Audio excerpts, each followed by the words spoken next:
Nasa mahigit 170 ang nasawi sa pag-crash ng eroplano ng Jeju Air sa South Korea. Dahil sa trahedya, nagdeklara na ng national mourning ang South Korea hanggang January 4. Narito ang report.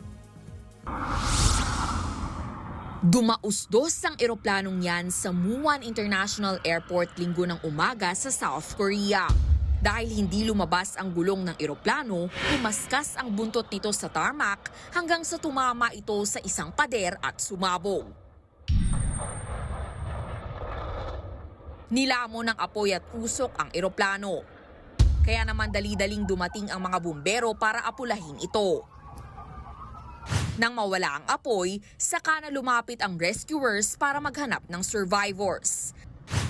Ayon sa ulat, galing pang Bangkok ang Jeju Air Flight 7C2216 na may sakay na 175 passengers at 6 crew members. Hinala ng mga otoridad, posibleng bumagsak ang eroplano dahil sa bird strike o pagtama ng ibon o dahil sa masamang panahon. Ayon sa isang opisyal, 2 crew members ang nasagip.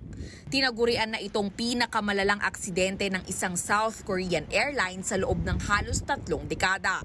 Nangako naman ang gobyerno na gagawin nito ang lahat para imbestigahan ang sanhi ng aksidente.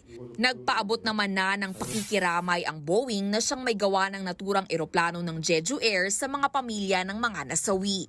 Tiniyak din ng Boeing na handa itong tumulong sa Jeju Air. Nagbabalita mula sa Frontline, Carrie Cator, News 5.